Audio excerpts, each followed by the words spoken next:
All right, well, happy noon to everybody, and welcome back to the Aquinas Lecture Series. Today we have our beloved Dr. Roger Durham, who is going to talk to us, and I'm just going to give you the title and turn it over to him, because that's who you're here to listen to. But I just mentioned that the next presentation is on November 15th by Professor Pamela Dale Whiting, who's going to give a poetry reading. And Pamela is retiring at the end of the semester, so we're all going to miss her, those of us in the English department especially. But if you have an interest in coming to hear that, it's November 15th, same time, same place. All right, so Dr. Roger Durham from the Political Science Department is going to speak on international protection of human rights, responsibility to protect in the 21st century. Please help me welcome Dr. Roger Durham. No clap. Yay! Thank you, Dan. Be sure and come to listen to Professor Pamela Dale Whiting. It's important that you get a broad range of stuff coming at you, and poetry is one of them. So here we are, International Protection of Human Rights in the 21st Century. I've got some really rough pictures for you to look at for just a minute. Ooh, that's a big one. That's science at work right there. Child soldiers in Burma, Asian war crimes. Violence in Sri Lanka, South Asian genocide. West African war crimes, child soldiers in Sierra Leone. The violence between Sierra Leone and Liberia was particularly rough in the 1990s. Those little guys. I saw them trick-or-treating last night. It's crazy that children were involved in that kind of, look how young that little guy is. Refugees from Rwanda. Now, these could be internally displaced people or refugees. A refugee technically is someone who has to leave their borders. An IDP is an internally displaced person. The pictures get rougher. In about 100 days, between 800,000 and 1 million people were killed in Rwanda. We'll talk about that a little bit. So that was in West Africa, Central Africa, genocide in Europe. In Srebrenica was one of the worst concentration camps. A little before we started, we talked a little bit about the Omerska concentration camp in Bosnia, where many people were killed. They're still digging up graves.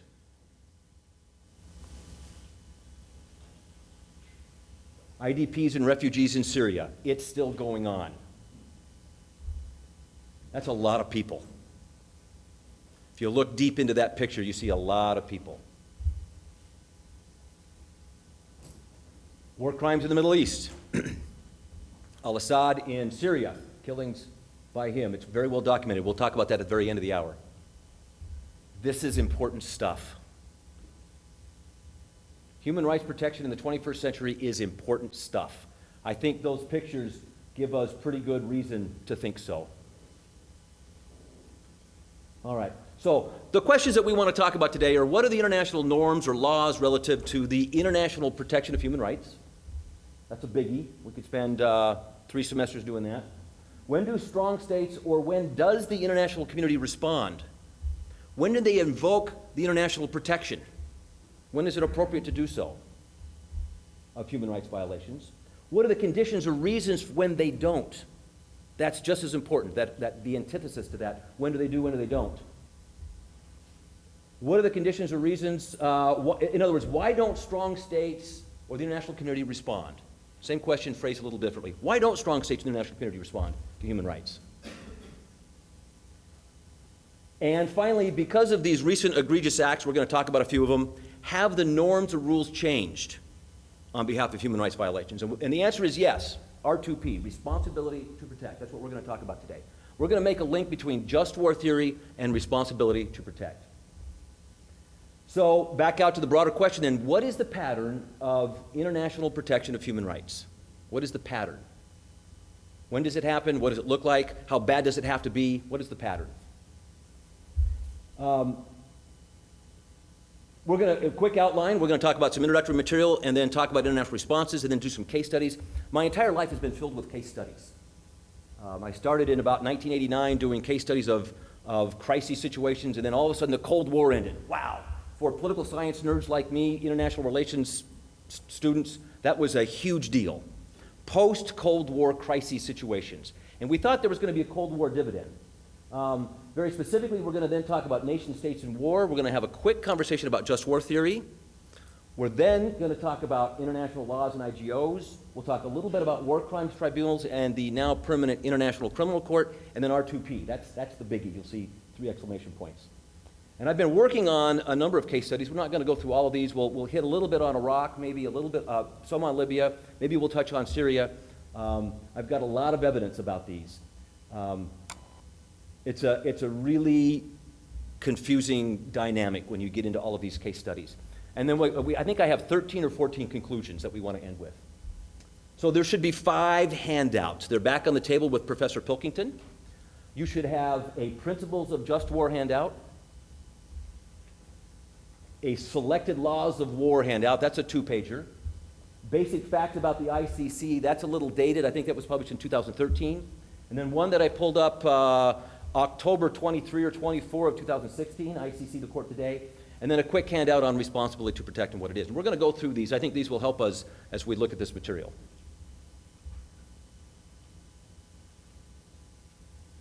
Okay. So, real quick definitions. A group of people with a common history, heritage, culture, language, identity, vision is a nation. We don't want to confuse nation and state. A nation is that group of people with this common heritage. The Japanese, the Swede, the Kurds, the Palestinians, the Spanish. A state has 3 attributes. It has a government, it has borders and defined territory, and it enjoys the legal status of sovereignty. That means no higher authority. That's a really big deal. Because if there are international laws, that might supersede state authority. So there's this long-standing tension, quite frankly, since the Treaty of Westphalia, between state sovereignty and international laws or norms. And so when we talk about protecting international human rights, we're talking about challenging the sovereignty or authority of states. And that's exactly what R2P is about. So the modern nation state, we say, is when these 2 entities, the nation and the state, come together. When the people legitimize the government. There's all kinds of conversations about popular sovereignty, negative sovereignty that we need to get into right now. But this is the dominant actor in international relations. When there's a relationship between the government and the people. We'll see how many people actually vote here in about a week. We have a week? It's exactly a week, isn't it? 1 week. I understand from NPR this morning that they're expecting a little more than 50%. That's not enough. So states have a legal status. States have the responsibility to protect their people. That's a really key dynamic here. States have the responsibility to protect their people over their nation. There are now 193 modern nation states in the UN General Assembly. North Korea is not counted, they're not a member. How many nations are there in the world? Anybody? Add a digit? Thousands. If we define a nation as a group of people with common history, heritage, language, culture, yeah, there are thousands. It's interesting, we had this number of participants in the Olympics. We even had a group of people that didn't have a state that got to play. That was pretty cool. But we recognize 193 sovereign states. There are thousands of nations, though. Groups of people with common history, heritage, language, culture, identity, vision. Burma alone has many. So this is part of the problem, right here. There are many problems with the construct. And let me say that this is a European construct, primarily, and B, it doesn't always fit.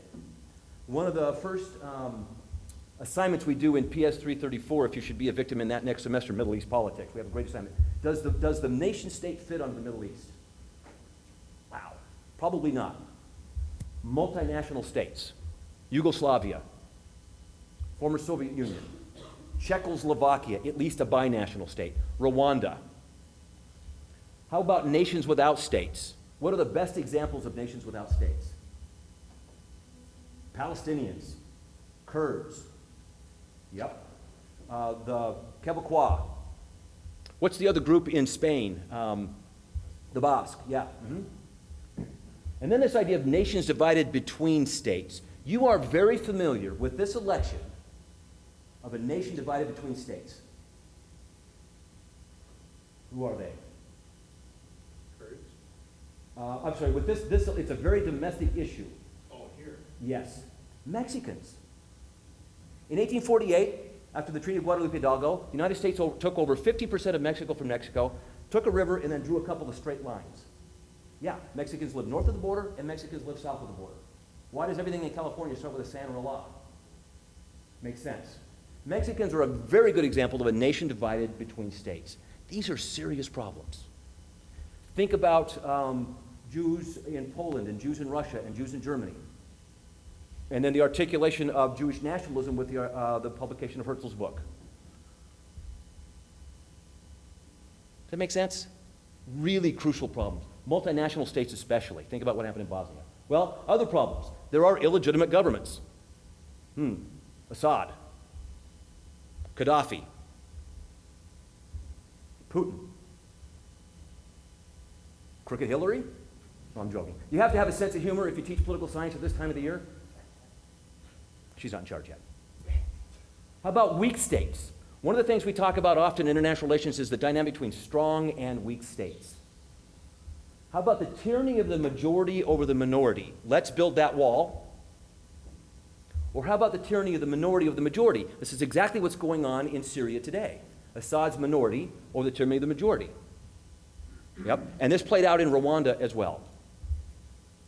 By the way, this is also part of our founding philosophical American politics. Aren't we supposed to protect the minority from the tyranny of the majority? Professor Kelly's shaking her head. Yep, we read that in the Federalist Papers somewhere. Yep. Nationalism. This is really crucial. Nationalism is defined as, if you will, love of country, love of people. It is a primary force that motivates. There's a lot of stuff written on nationalism. Anthony Smith's early work in the early 1970s was one of the biggies. But nationalism is the primary force that motivates. Exploitation from the outside. We can think of many examples of that, ranging from the U.S. overthrow of a government in Guatemala for bananas in 1954 rather, to the Russian action that they've been doing lately. Exploitation from the outside. Strong state, weak state dynamics. How about food security? Meeting basic needs. Poverty. Arms races. Weapons proliferation. And I'm not talking about nuclear weapons. Small arms kill more people than anybody else every day, than anything else. Now we get to the crux of today's talk, crimes against humanity, human rights violations, and genocide. We'll talk about what those are and what they mean. Wow, a lot of problems. Recent cases that reflect these problems are on this list.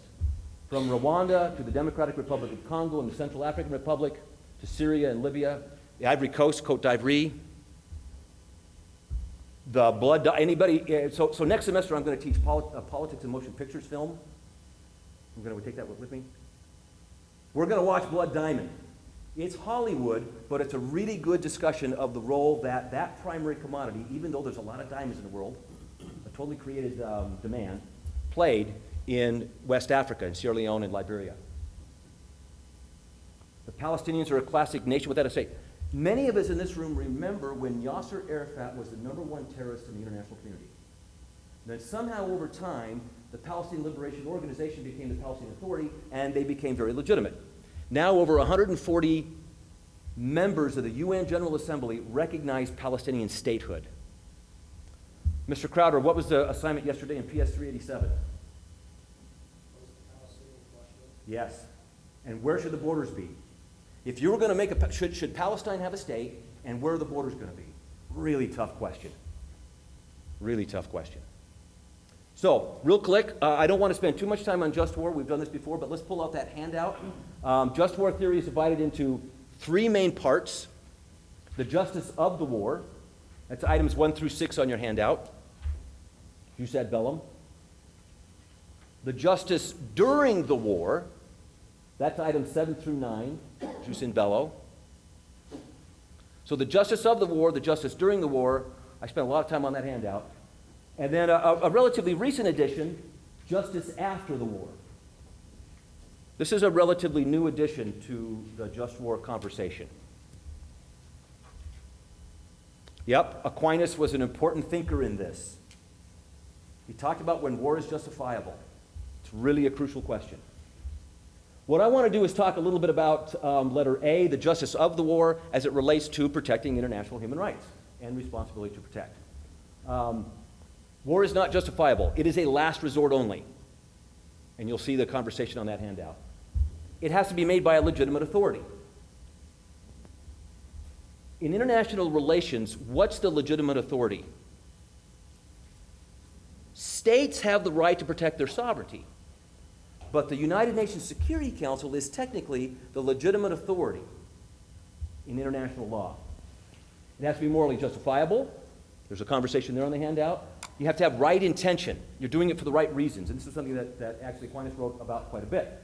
And probability of success. You might meet all those others, but what if it's not going to happen? What if it's not going to work? And then, of course, proportionality.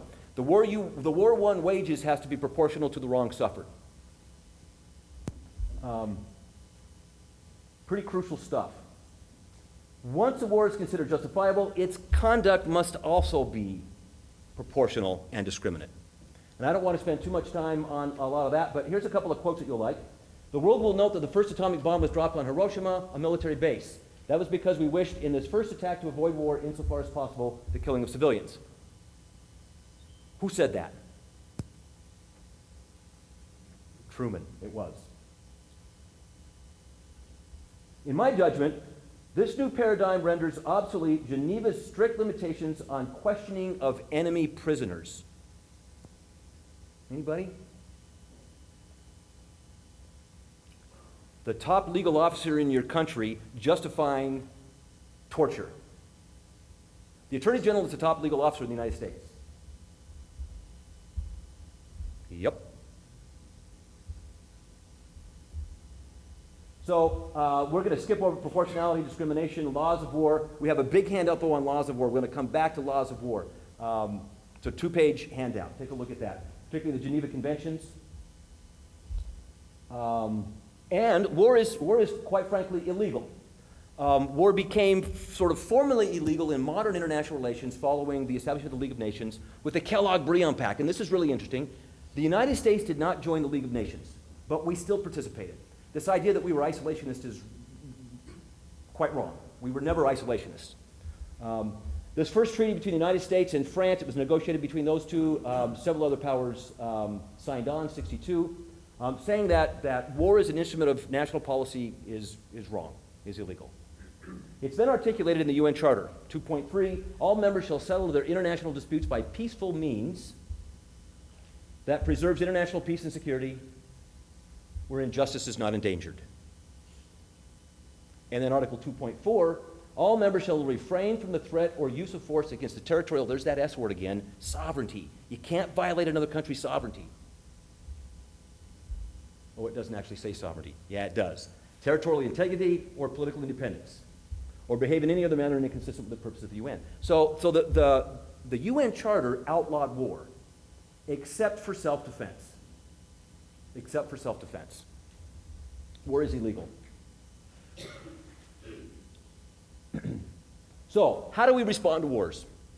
Following World War II, we responded to wars quite differently than we did in World War I. We established war crimes tribunals. Many of us know about the details of the Nuremberg and Tokyo war crimes tribunals, but the big difference was putting individuals on trial and not making the entire nation pay. So after World War I, the entire German nation paid, if you will. In this case, they put very specific people on trial. These were ad hoc, one at a time.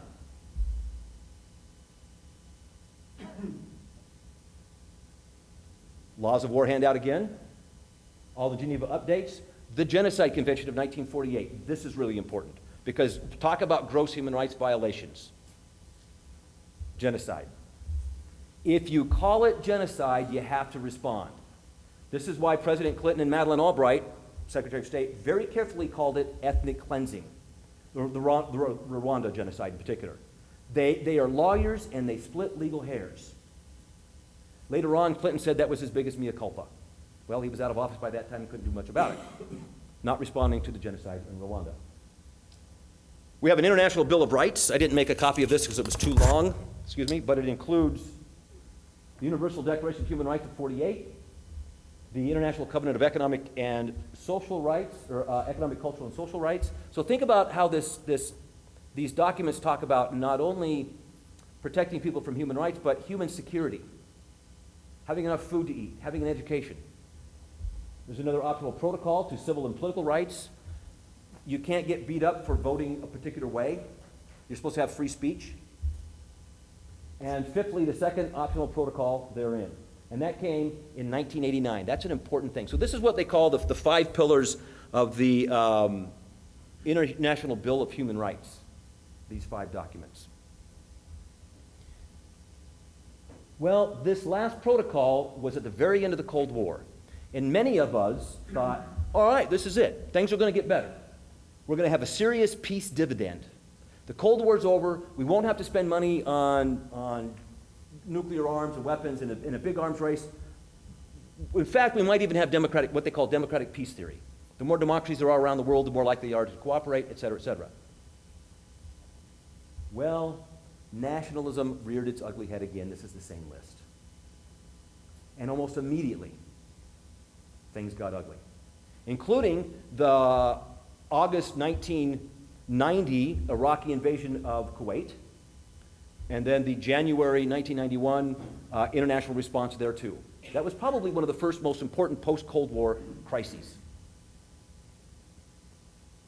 Well, here's some other pictures. Earlier today, I was reading from a very good book that y'all had to have by Samantha Power called A Problem from Hell, America in the Age of Genocide. Does anybody know who Samantha Power is right now? Mickey? She is the U.S. representative to the United Nations. And she did something really crazy last week. She abstained on the vote relative to the embargo on Cuba. The United States has had an embargo on Cuba since the early 1960s. And it's been ratcheted up a couple of times, ratcheted up. Every year, the General Assembly votes against the embargo. But it's not lifted because there's no enforcement in the General Assembly and strong states get to do what they want. Who created the embargo? More specifically, Professor Brooks said we did, Congress did. So what she did is she made a great political move. She said, you know what, this is failed policy. Nothing's changed in Cuba. The embargo hasn't worked. Let's lift this thing. Congress, you're the problem. Very smart political move by Samantha Power.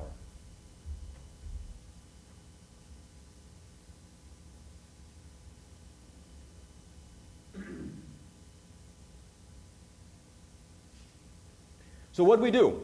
We created the third ever War Crimes Tribunal, the ICTY, International Criminal Tribunal for Yugoslavia, former Yugoslavia. And we put on trial some really important people. Ratko Mladic, Radovan Karadzic. These guys were bad dudes. And for the first time, a head of state, Milosevic. Now, it wasn't as if Croats weren't doing some pretty crazy things, and it wasn't if some other Bosnians weren't doing some crazy things, but the Serbs were primarily guilty. The evidence is very clear. He was the first sitting head of state to be charged with war crimes. That's huge. There's a fellow from Chile that will never be charged that probably ought to be, or should have been. Augusto Pinochet, because we protected him. There's a Secretary of State for the United States. Yep, is the camera rolling? Henry Kissinger, clearly guilty of war crimes. So this is a nice visual anyway. The ICTY did a pretty good job. They took people that were guilty of war crimes and put them on trial. The problem, of course, is that it's A, reactive, and B, once the war sort of ended, once the Dayton Peace Accords became sort of real, the United States didn't want to play in that anymore because they didn't want to get muddled down into another Somalia. Remember Black Hawk Down? That's another biggie. In fact, one of the most sort of joking dynamics that the U.S. did was pass out these 1-800, they've had posters with guys' name on them, and they say, call 1-800, and they'd have $1 million reward to find these people. 1-800 numbers only work in the United States. They pass these out there. Well, then we get to Rwanda, 1994. By the way, the situation in Yugoslavia started in the early 1990s, almost immediately when Croatia and Slovenia declared their sovereignty away from former Yugoslavia, and lasted all the way through the 90s. Hutus versus Tutsis, talk about tyranny of the majority over the minority, even though there could have been some tyranny earlier of the opposite.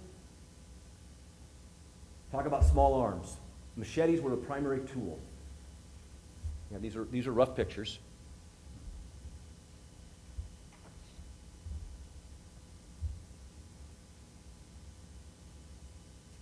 How did the international community respond? We didn't. Western states simply left. Your government was not alone in saying, oh, it's not really genocide, it's ethnic cleansing. Again, because if you call it genocide, you're legally bound to respond. That's what the law says. But in reactive nature, they did create the fourth ever Ad Hoc War Crimes Tribunal, ICTR. And they went after some real people here as well. Kambanda, the only head of government to plead guilty to genocide. So the justice system, I guess, reactively worked in that sense. This is a decent image of the 93 indicted by the War Crimes Tribunal over Rwanda. 61 were sentenced, 14 acquitted, 10 referred to local or national jurisdictions, 3 passed away, 3 were referred to the MICT, and we'll talk about that in a second, and 2 were withdrawn. So they did pretty good. 800,000 people died in 100 days. They did pretty good. 800,000 people died in 100 days. International law is reactive. How do we solve that? This MICT that's referred to here is this interesting mechanism that the United Nations Security Council created in 2010 to pull, here's a better visual, to pull the War Crimes Tribunal in Rwanda and Yugoslavia together and finish. There were a number of cases that hadn't been quite finished. There were some legal documents that had to get through, and this was one way of doing it. Because those war crimes tribunals were created before the International Criminal Court, which I want to get to. Does that make sense? So we had 4 ad hoc war crimes tribunals. Based on that, international civil servants went, wow, this is bad. Let's create a permanent war crimes tribunal, the ICC. So let's not confuse this with the ICJ. The International Court of Justice adjudicates disputes between states, Nicaragua v. U.S. Coming up at the United Nations Arab League, the Model United Nations, we're going to argue a case. We're Slovakia against Hungary. We have 2 students that are going to be lawyers in an international court, the International Court of Justice, arguing on behalf of their country. That's different. The ICJ is different. Again, that adjudicates disputes between states. This one goes after individuals. Has your government signed on to the ICC? No. Why? We say if we have war criminals, we will try them ourselves. That's the line. It's our sovereign duty to do so. So it was established by the Rome Statutes of mid-summer 2002. There's a couple of good basic facts about it that we handed out there. Take a look at those. They prosecute crimes of genocide, crimes against humanity, war crimes, primarily because the places where these crimes are going on, the states, don't have the sovereign ability to do so. So these criminals go without trial. They go uncaught, if you will. Cases can be initiated by referral from any state, by the United Nations Security Council, which has happened.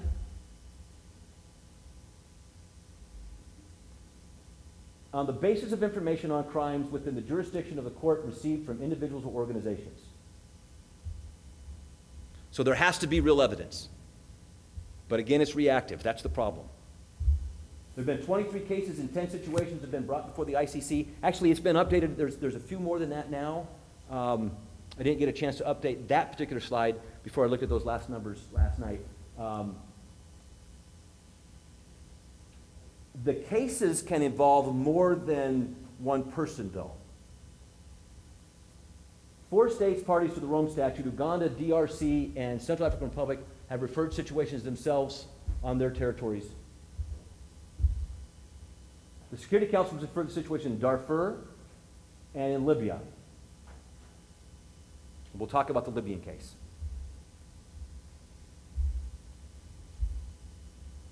They started investigating in Kenya in 2010 and Ivory Coast in 2011.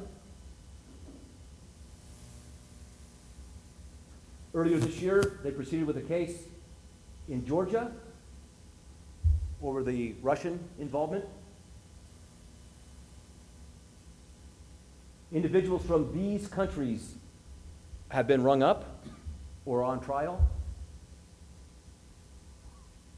What's the problem with that list? They're all African. Where are the Europeans? Where are the Americans? Where are the Chinese? Where's Pilkington on this list? This looks really rough, doesn't it? Now, you could argue there's some reasons for it. They're broken states. They're multinational states. There really have been crimes against humanity. But then you have to ask the question, are war criminals, if there's war criminals someplace else, is it being handled under another court, like a European court? Well, all of that was not enough because it keeps happening. And this is where responsibility to protect comes in. This is a brand new, for me, the year 2000 is brand new. When we study international relations history, this is new stuff. So in 2000, they created an International Commission on Intervention in State Sovereignty, primarily in response to the situation in Rwanda and Yugoslavia, but in all these other cases as well. And they developed some basic guidelines for when it would be appropriate for the international community to respond to humanitarian crises. And in 2005, then, they were codified. R2P was codified and adopted as a response to prevent atrocity crimes. So R2P became real. If you look on that handout,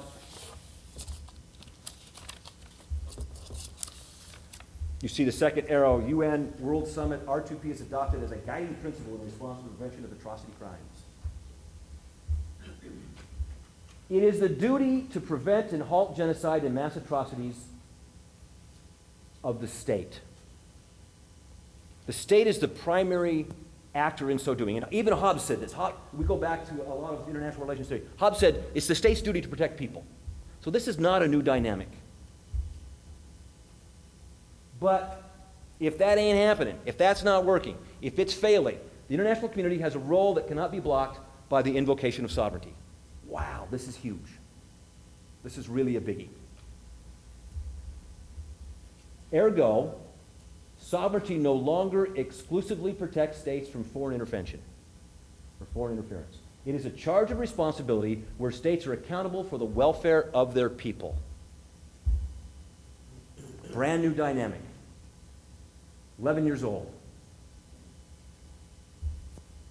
For those of us who've studied international relations and talked about sovereignty, and how important it is, this is really big. There have been violations of sovereignty from the get-go. Strong states violate weak state sovereignty all the time, whether it's overt or covert interventions or even violating economic sovereignty by way of economic exploitation, neo-colonialism or neo-imperialism. But this is really a biggie, making it legally okay for the international community to respond. Well, yeah, when 100 people die, 100,000 people, or 800,000 people die in 100 days, wow.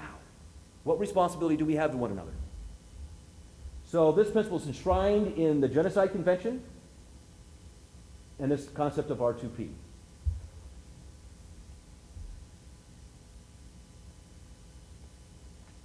Three pillars. As we already said, though we have to say it very overtly, states have the primary responsibility for protecting their populations. And notice that last line, and their incitement. One of the things that Gaddafi did was incite people to riot. He said, in fact, he even pulled a bunch of people out of jail and gave them weapons and went out and told them to go out and start fighting those fomenting in the Libyan Arab Spring. I'm going to protest the outcome of this election if I don't win. I hope that TV's running. As a professional political scientist, I'm not supposed to come out on elections. I'm coming out on this election. The world will be a much worse off place if Donald Trump gets elected. I've been waiting for this forum, Professor Brooks. This is really important. This is a really important election. Someone who's willing to go outside of the law to carry out policy. Wow. That's not who you want as your head of state. That's what Gaddafi did. That's what Assad is doing. I'm not saying Donald Trump's going to do those things. Oh, wait a minute. He said some pretty nasty stuff, hasn't he? I'll get off that soapbox. 2, the international community has a responsibility to encourage and assist states in fulfilling that responsibility. So states have to do it, and the international community has to help them. 3, though, the international community has a responsibility to use appropriate diplomatic, humanitarian, and other means to do that.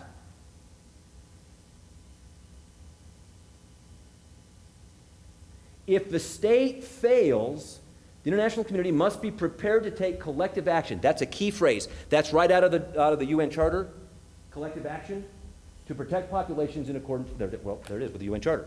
Collective action. If a state manifestly fails, the international community must be prepared to take collective action. And this is exactly what happened in February and March of 2011 with UN Security Council resolutions 1970 and 1973 that were passed relative to responding to Gaddafi.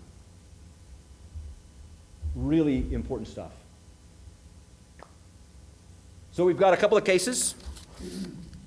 Libya, the Security Council Resolution 1970 said everything up to we're not going to send troops. Gaddafi, you got to stop. 1973 said collective action is now enforced, and at the end of it they had an annex. They named names. This person's on trial. This person's going to be on trial. This person's going to be on trial. We have to grab the economic assets of this person. It was very specific. Ivory Coast, 2011 was a crazy year. Ivory Coast, the same month, and they created a military operation to go in and try to solve problems. And here's a really big difference. Up to this point, we've had peacekeeping operations, PKOs. When there's violence or someplace, the sides, 2 or 3 or 4 sides, whatever, they have to stop fighting, and then the blue helmets, the peacekeeping operations, come in and get in the middle. They don't make peace. Boutros Ghali got fired, if you will, as head of the UN by the United States and a couple others because he wanted to create peacemaking troops. Peacekeeping, peacemaking. This one turned into peacemaking. R2P creates international peacemaking. South Sudan created the United Nations mission in South Sudan to help a new government protect its citizens. So this is sort of part of number 2, if you will, of the R2P list, helping them protect. And that was even emboldened after more violence in 2014. They literally were peacemaking. I'm going to take off the, I put question marks on there, but it's peacemaking. Yemen, the Security Council didn't come straight out and say we're going to go protect, but they're very specifically condemning the Yemeni leaders from what they're doing. The next step would be to do so, but there's a problem, and we'll get to that. I got a big case study on Libya. We don't need to do all that. I would like to say a few things, though, about some of these questions. Was the international response to Libya justifiable? Is there a precedence? There wasn't back then yet. This was really the first 2 R2P cases. Does it meet just war theory, especially justice of the war? Is the international community really concerned about protecting the defense of citizens? Were Gaddafi's policies so different than other dictators' policies? In other words, was what he was doing that different than other places? And I guess that's why R2P was created relative to Rwanda and the situation in Yugoslavia. Is there precedence? Wow.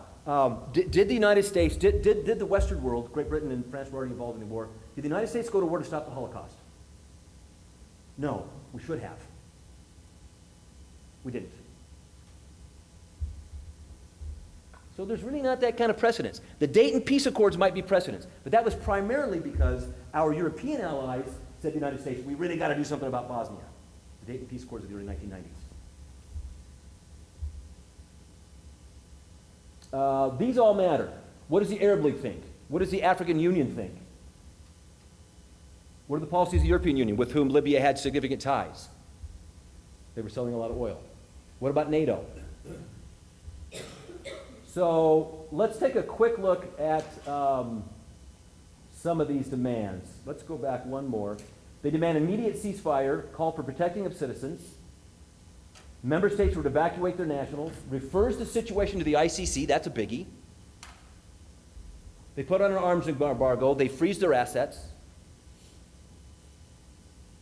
They're going to inspect ships. They seize and dispose of arms. Travel ban to and from. And they named names. They created a community to monitor. So this is 1970. This isn't quite R2P yet. Gaddafi went out and started killing his people. ICC says it's going to launch an investigation.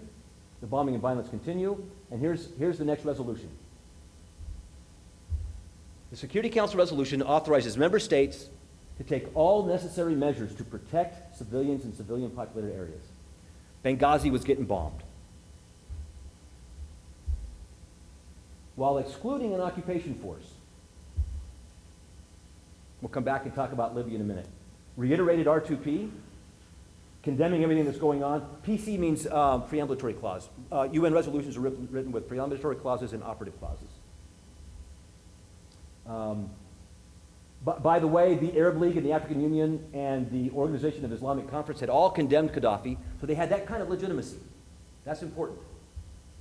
That kind of international legitimacy. They created a no-fly zone, demands immediate ceasefire, stresses the need to respond, tells Libya that they have to protect, and then operative clause 4 authorizes member states, it doesn't say who, it just says member states to take all necessary measures to react. This happened through NATO. NATO took the responsibility for this, primarily. The French ships, the French airplanes first. Created a no-fly zone, arms embargo, etc. So you can really see the specifics of these resolutions and how they progressed. Well, the Russians and Chinese abstained. That means it passes. If one of the permanent 5 members of the Security Council votes no, then the resolution fails. So again, winners of wars get to write the rules. Great Britain, France, United States, Russia, and China, the 5 permanent members of the Security Council. They all have what they call veto power. Russia said, well, it's a little hastily adopted. NATO takes command, and they go at it. What's happened in Libya since? Has the war subsided? Not really. This is really a tough situation. And this goes back to the situation with Saddam Hussein. The world is better off without Saddam Hussein. I'm talking about March 2003, but not the way the U.S. went about it. The U.S. took out Saddam Hussein without someone else to put back in. That's what we call state building. Not nation building. State building. Nation's already there. People are there. But you've got to put in a government. State building. Let's get to a little bit on Syria. This chapter is getting too long. The egregious actions of the Assad regime have certainly constituted a response, I would argue. The situation in Syria is really convoluted. Syria's support from Russia and Iran helped maintain Assad's regime, primarily because of regional adversaries, Iraq. What I think I want to do is get to arms sales. Let's get to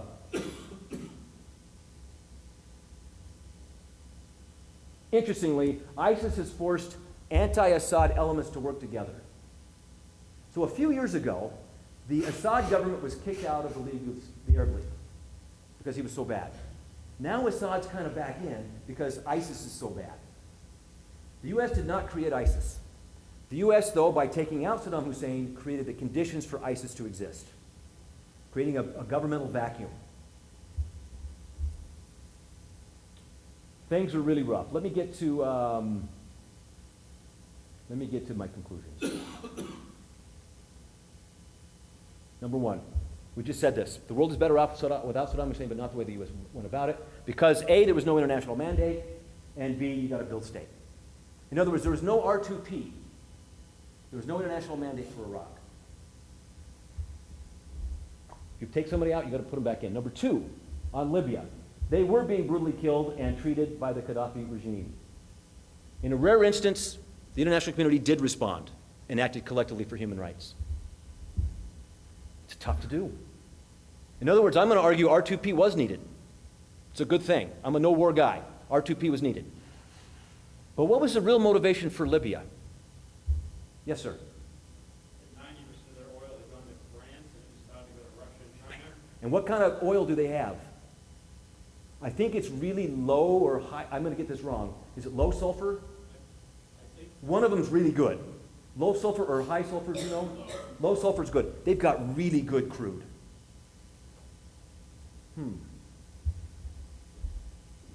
There it is.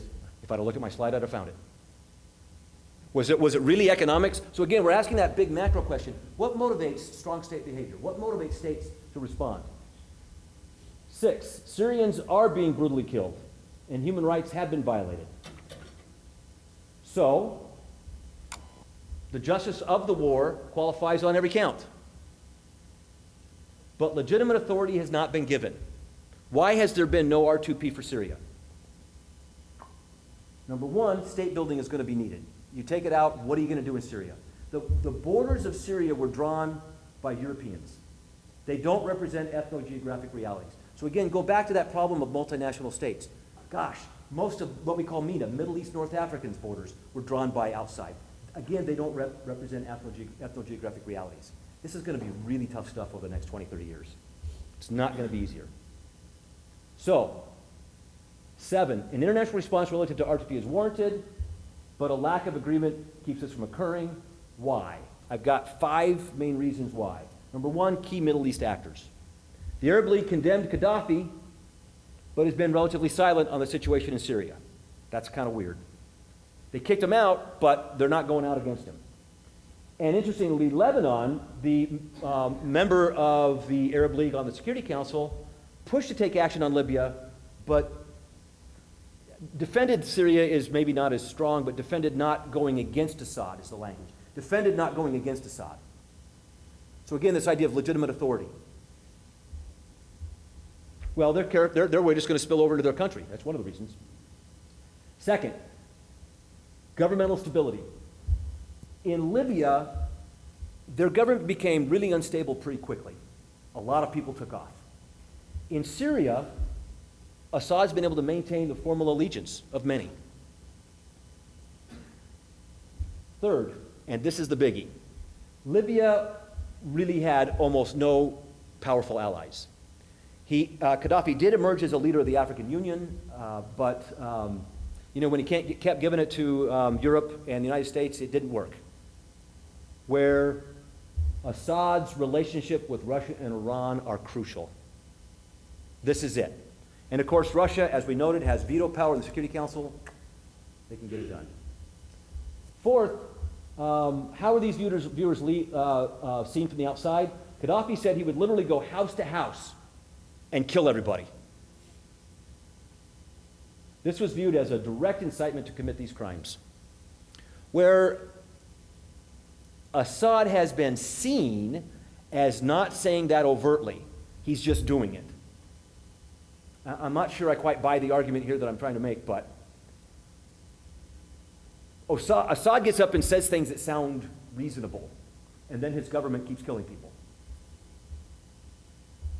It's certainly taken longer to build a case. What do you do after the fact? Post-Libya hesitation. China and Russia have become particularly nervous about Western military intervention. And we all know that state building issues are very real. Again, you take them out, you got to put somebody else back in. Number 9, strong states are motivated by balance of power and security. Yep, kind of a realist argument, that's for sure. Strong states are also mostly motivated by economics. It's a neo-Marxist argument. Interestingly, I don't think the realists and the neo-Marxists talk to each other enough theoretically, but clearly this is the case. And I think what you said, Mr. Hicks, is right on the money. Yep. Rwanda doesn't have anything we want. Syria doesn't have much of what we want. Libya did.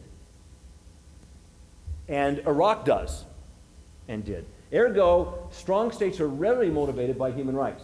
So if they're motivated by power and security and economics, they're rarely motivated by human rights. What do they get out of it? A Nobel Prize?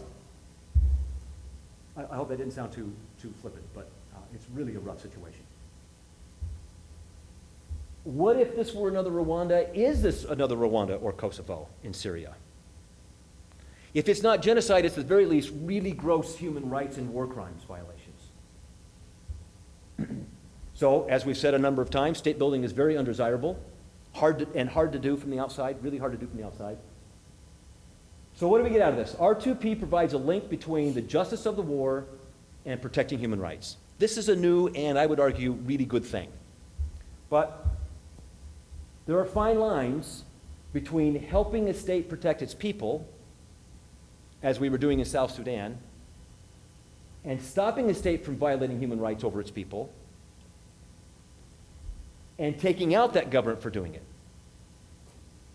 And with that, I'll say thank you and field questions. Yep.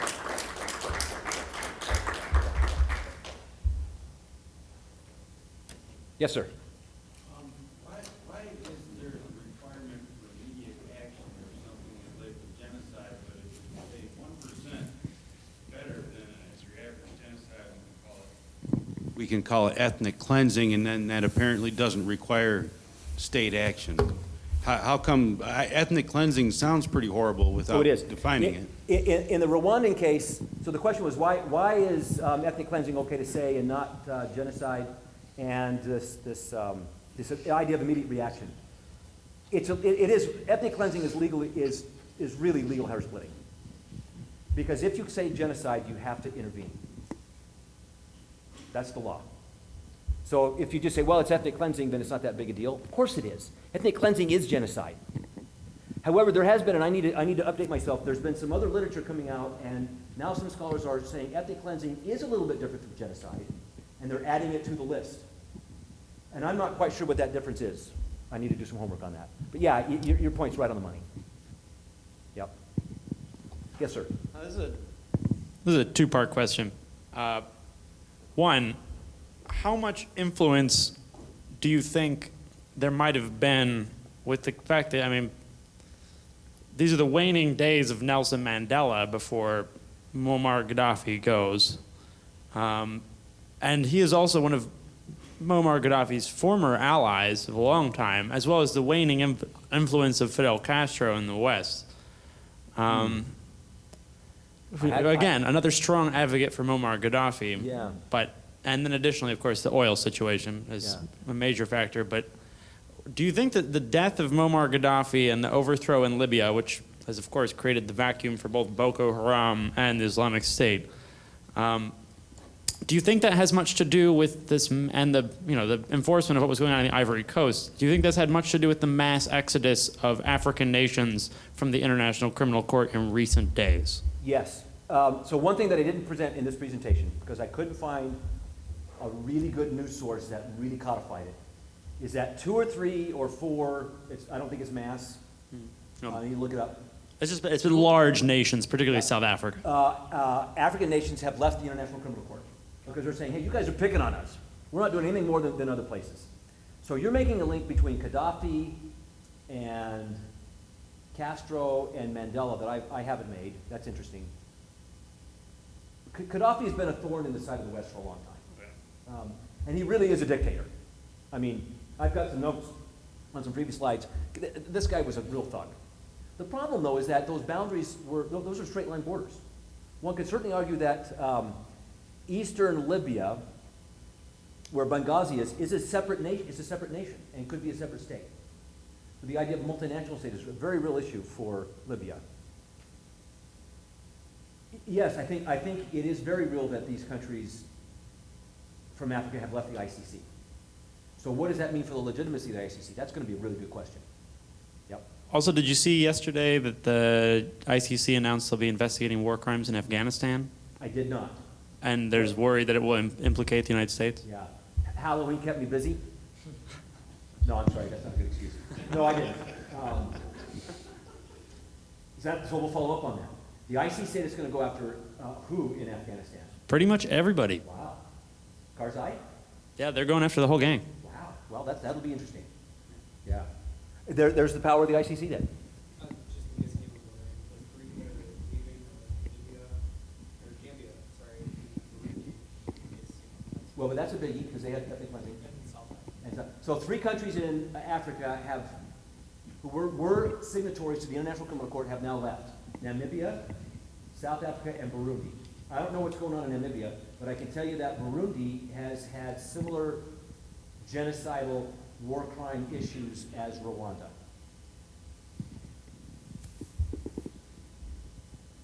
Other questions? Yes, ma'am. When you compare Libya with Iraq, it brings up the issue, could any international or bilateral intervention in another state's political and civil affairs ever be justified, the Yep. use of violence, Yep. forces, ever be justified from the viewpoint of just war theory? Yep. So I like the part of just war theory that you didn't respond to in the proportionality principle, the Yes. second part, that long-term benefits have to. So given the cycle of violence that was in place in Iraq and what happened after Hussein was taken out with regard to Shiite militias and all that, why would anybody assume that an outside force could put in the right person? Yep. Because this is a particular person with ties with particular groups who have been involved in this cycle of violence. Yep. As opposed to taking those sociopaths and moral monsters out, capturing them and putting them on trial, Yeah. and then putting more efficient resources into countries' infrastructure and education. Why Great point. isn't And that a this better is use actually of my last resources? slide, but I didn't want to hit it. I want to see if it came up.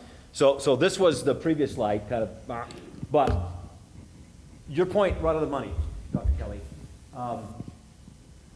First of all, let me be very clear about Iraq. That was primarily a unilateral action by the United States. We comprised about 97% of the troops. We had a coalition of the willing, and Great Britain was certainly a part of it, especially because they wanted to protect their interests in Kuwait. So there was no mandate. If you have an international mandate, that gives it much more legitimacy. So there's that.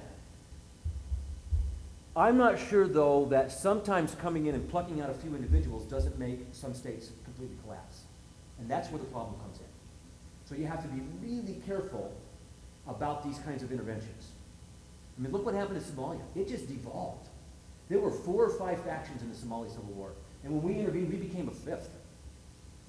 Even though, I can't think, what's the guy's name that was primarily involved? Can't see it right now.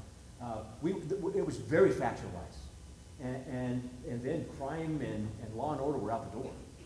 So, no, you're right. And that's part of the point of what the ICC is trying to do, is take the individuals. But it's also very reactive. So if we don't, so what happens if we don't respond to Rwanda? Remember that the Canadian eventual general, Dallaire, who was in charge of the UN peacekeeping forces in Rwanda, basically said, hey, Security Council, you give me 2,000 more troops, we can stop this. They didn't. This is early April or so of 1994, to think about those months again, but around that time. And then he said, all right, give me 1,500 more troops. I think I can stop this. Doggone it, give me 1,000 more troops. I think I can stop this. And the West didn't respond. So that idea of peacekeeping, peacemaking, well, it's a fine line too. So could we have stopped Rwanda? Boy, Dallaire said we could have.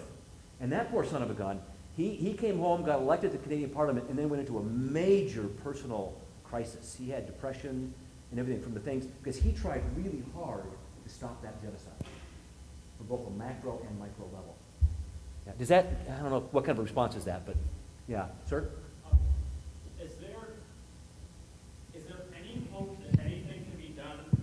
About the war crimes that the United Nations has been accused of in Africa in the last 20 years. Yeah, this is what he said. Is there any hope that of war crimes against the United Nations? You're talking about UN peacekeeping troops. Yes, absolutely. That are sent. There's evidence even in Haiti and in Cambodia there was evidence.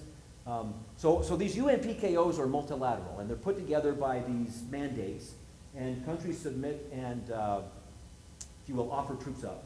And boy, sometimes they can be just as, I won't know. They're not just as bad. There are cases of egregious behavior by PKOs. It's a good question. I haven't read anything where anybody's going after them. I just know that there's evidence about it. They are working on having better trained, but part of the problem also is funding. Your government, well, recently it has. For many years, your government did not pay its UN dues, which are minimal, quite frankly. It takes a lot of money to do these things, and that's part of what you're talking about, too. Really what you're talking about is building civil society, state building. It really does matter if toilets flush. So President Bush, too, said, you know what, okay, let's go ahead and have elections in the Gaza Strip. Guess who got elected? Hamas. Because they delivered. Yes, ma'am. After taking so many of your classes, I should know this, but what is the impact that the population of a state has to push for the responsibility to protect through their government?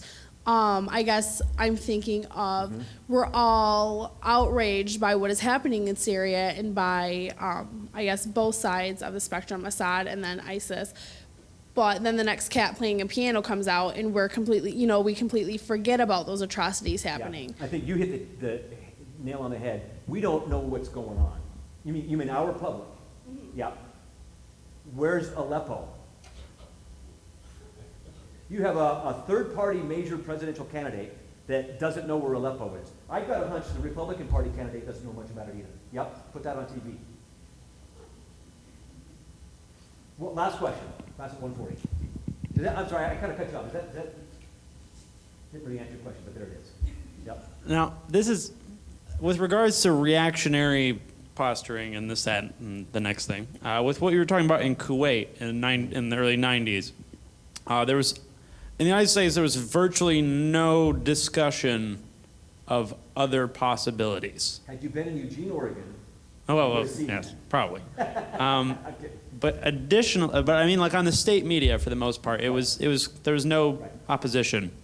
And yet, this is also something that, now, Osama bin Laden being like the original moderate rebel, once upon a time, as we often refer to them now.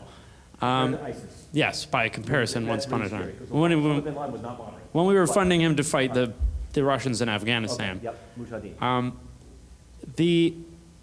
It has been cited often that one of the major reasons that he became so heavily radicalized in the 90s was he viewed the United States' military being in Saudi Arabia as a violation of sovereignty. Yep, of Saudi sovereignty. And I guess, do you think that there is any, Sure. to the fact that, I mean, that we could have, forestalled these types of events by looking ahead instead of jumping in? Yep. So I don't think it legitimizes what bin Laden eventually led and No, his of course people not. did. But certainly military occupation and military presence around the world absolutely violates sovereignty. And it looks negative. I guess we could talk all day about that one. Don't we still militarily occupy Germany? If we go back to these war crimes tribunals and how we're going to solve wars, don't more Americans live overseas than any other place than is it Ramstein Air Base? I think that's the case. Now, I'm sort of joking, because Germany clearly has sovereignty now. But European sovereignty was a product of the NATO umbrella and U.S. military presence. Yep. And in some places it's more benevolent, and in some places it's not. And with that, we'll go to class of 140. Thank you. Very good.